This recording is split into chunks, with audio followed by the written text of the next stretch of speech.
नमस्कार। आज 30 प्रश्नों पर चर्चा होगी और ये 30 प्रश्न जो होंगे बिहार दरोगा और बीपीएससी प्री के लिए काफ़ी लाभदायक साबित होगा। आइए हम लोग सीधे प्रश्नों की ओर चर्चा करते हैं। आज का पहला प्रश्न है, लाश कहाँ की लोक नृत्य है? ये बहुत इंपॉर्टेंट है। लाश आपको गुजरात का लोक नृत्य है। इसके अलावे गरबा और डांडिया, गरबा और डांडिया तो कई बार पूछा गया है, सैकड़ों बार एग्जामिनेशन में पूछे गए हैं। गरबा और डांडिया कहाँ के लोक नृत्य है? लाश, गरबा और डांडिया तीनों गुजरात के लोक नृत्य हैं। अगला क्वेश्चन है, पंडित भजन सोपोरी का संबंध किस वाद्ययंत्र से है? यानी कि पंडित भजन सोपोरी का संबंध किस वाद्ययंत्र से है? तो संतूर वादन से है। इनका संबंध संतूर वादन से है और काफी वीवीआई क्वेश्चन है। अगला क्वेश्चन है, केंद्रीय खाद्य एवं तकनीकी अनुसंधान केंद्र कहाँ में है? ये भी काफी इंपॉर्टेंट है। इसका आंसर बेंगलुरु होगा। इसका आंसर बेंगलुरु है। बेंगलोर को भारत का इलेक्ट्रॉनिक नगरी कहा जाता है और ये कर्नाटक की राजधानी है। यूएनओ में भारत कब शामिल हुआ? यूएनओ, यूनाइटेड नेशंस ऑर्गेनाइजेशन, जिसकी स्थापना 24 अक्टूबर 1945 को हुआ था और इसमें भारत शामिल 1945 में ही हुआ था। अगला क्वेश्चन है, सुख मृत्यु को कानूनी मान्यता देने वाला विश्व का प्रथम देश? ये नीदरलैंड है। सुख मृत्यु को मान्यता देने वाला विश्व का प्रथम देश की बात करें तो नीदरलैंड है। अगला क्वेश्चन है, सर्वाधिक विश्वविद्यालय किस देश में है? सबसे अधिक हम विश्वविद्यालय की बात करें तो ये जो है यूएसए में है। अगला क्वेश्चन है, भारत में श्वेत क्रांति के जनक? श्वेत क्रांति यानी कि फ्लड क्रांति, दूध क्रांति के जनक की हम बात करें तो वर्गीज कुरियन साहब को दूध क्रांति का जनक माना जाता है और 26 नवंबर को दूध दिवस मनाते हैं। अगला क्वेश्चन है, किसी पिंड का सर्वाधिक भार कहाँ होता है?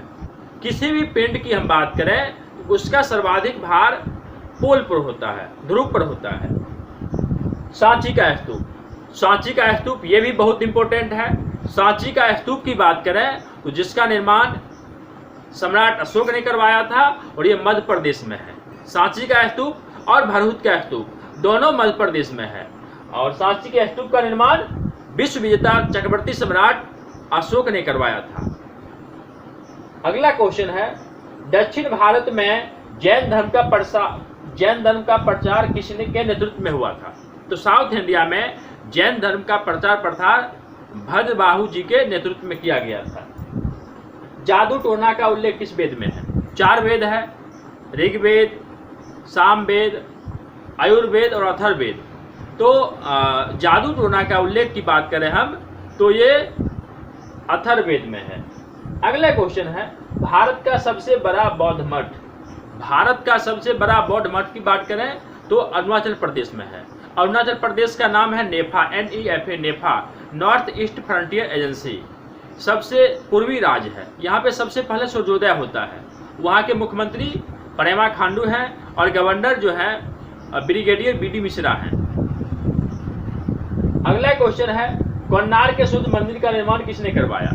कोणार्क जो ओडिशा में है और सूर्य मंदिर का निर्माण नरसिंहदेव प्रथम ने करवाया था। अगला क्वेश्चन है, देश के प्रथम गैर कांग्रेसी प्रधानमंत्री कौन थे? देश के पहले गैर कांग्रेसी प्रधानमंत्री की बात करें मोरारजी देसाई, 1977। अगला क्वेश्चन है, वर्नाकुलर प्रेस एक्ट किसने समाप्त किया? वर्नाकुलर प्रेस एक्ट 1878 में लॉर्ड लिटन लागू किया था। लॉर्ड लिटन लागू किया था और समाप्त जो है लॉर्ड रिपन 1882 में किया था। और भारतीय प्रेस का मुक्तिदाता की बात करें तो चार्ल्स मेडकफ को कहा जाता है। अगला क्वेश्चन है, विश्व की सबसे बड़ी प्रवाल भित्ति? विश्व की सबसे बड़ी प्रवाल भित्ति की बात करें तो ये ग्रेट बैरियर रीफ, ये क्वींसलैंड ऑस्ट्रेलिया के पास में क्वींसलैंड द्वीप के पास में है। अगला क्वेश्चन है, गांधी जी को सत्याग्रह का प्रेरणा कहाँ से मिली? हेनरी डेविड थोरो से के जो निबंध से इन्हें गांधी जी को सत्याग्रह का प्रेरणा मिली। सत्याग्रह का अर्थ होता है सत्य के लिए आग्रह। महात्मा गांधी सबसे पहले सत्याग्रह का शब्द का इस्तेमाल साउथ अफ्रीका में किया था और इंडिया की बात करें तो चंपारण से सत्याग्रह की शुरुआत हुआ था 1917 में। और चंपारण आने का न्योता महात्मा गांधी को पंडित राजकुमार शुक्ला ने दिया था और तीन-कठिया प्रणाली के विरुद्ध इन्होंने आंदोलन को छेड़ा था। अगला क्वेश्चन है, मानसून का आगमन सबसे पहले किस राज्य में होता है? मानसून दो प्रकार के होते हैं, यानी दक्षिण पश्चिम मानसून होना चाहिए। यहाँ पर दक्षिण पश्चिम मानसून का आगमन सबसे पहले किस राज्य में होता है? केरल में होता है। मानसून दो है इंडिया में, दक्षिण पश्चिम मानसून और दूसरा है उत्तर पूर्वी मानसून। उत्तर पूर्वी मानसून को लौटती हुई मानसून कहा जाता है और लौटती हुई मानसून से सर्वाधिक वर्षा आपको तमिलनाडु में होती है, जो वर्षा ऋतु में होती है। और भारत में सर्वाधिक वर्षा की बात करें तो दक्षिण पश्चिम मानसून से होती है, जो अरब सागर से निकलती है और सबसे पहले इंडिया के केरला में एंटर करती है जून के प्रथम सप्ताह में। अगला क्वेश्चन है, नर्मदा बचाओ आंदोलन का संबंध किस बांध से है? सरदार सरोवर डैम बांध से नर्मदा बचाओ का संबंध है और जिसके जनक जो है मेधा पाटकर जी हैं और ये नर्मदा नदी पर है। नर्मदा अमरकंटक की पहाड़ी से निकलती है। भाग 9 का संबंध किससे है? संविधान के भाग 9 का संबंध जो है ये पंचायती राज से। 9-2-11 भाग 9 पंचायती राज और 2 ऐड कर दूंगा, 9-2-11 भाग 9 और अनुसूची 11। भाग 9 और अनुसूची 11 का संबंध पंचायती राज से है और पंचायती राज में कुल मिला के 29 विषय है और 73वां संविधान संशोधन के द्वारा जो 1993 में हुआ था उसके द्वारा पंचायती राज को कानूनी मान्यता दिया गया। अगला क्वेश्चन है, लिखित संविधान की अवधारणा का जन्म किस देश में हुआ? लिखित संविधान की अवधारणा की बात करें तो ये फ्रांस में हुआ था और दुनिया का सबसे बड़ा लिखित संविधान की बात करें तो इंडिया का है और अलिखित संविधान इंग्लैंड का है।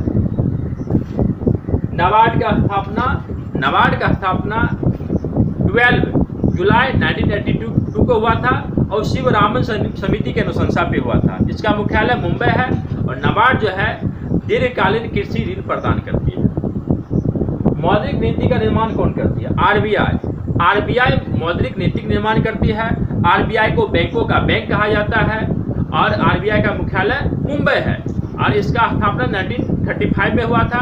राष्ट्रीयकरण की बात करें तो 1949 में हुआ था। स्थापना जेसी हिल्टन कमेटी के अनुशंसा पर हुआ था।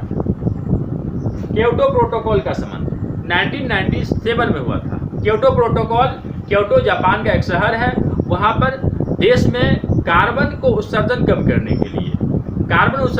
करने के लिए क्योटो प्रोटोकॉल का 1997 में आयोजन किया गया था। एक है मॉन्ट्रियल प्रोटोकॉल 1987 में मॉन्ट्रियल कनाडा में हुआ था और ये CFC गैस के उत्सर्जन कम करने के लिए।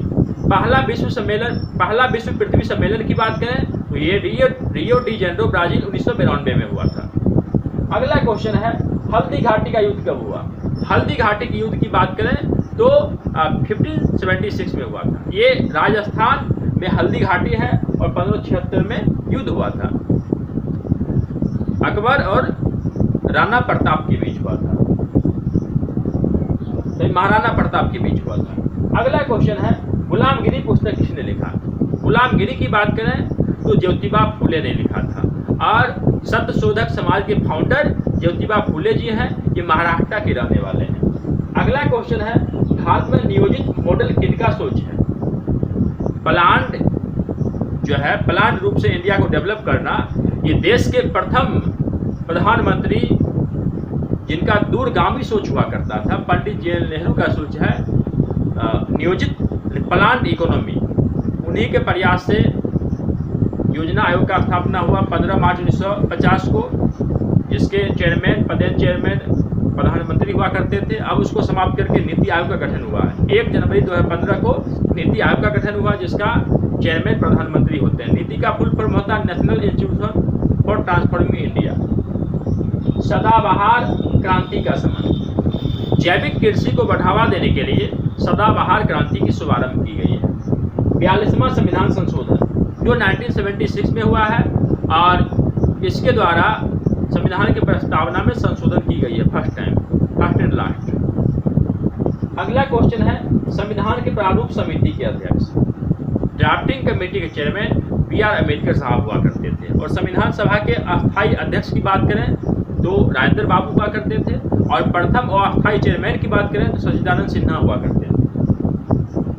वित्त आयोग का उल्लेख आर्टिकल 280 में है और वर्तमान में 15वां वित्त आयोग चल रहा है। कार्यकाल 20 से 25 है और चेयरमैन NK सिंह है। तो साथियों, उम्मीद करता हूँ आप लोग बेहतर तैयारी कर रहे होंगे और बेहतर तैयारी के लिए आपको बुक का स्टडी करना होगा।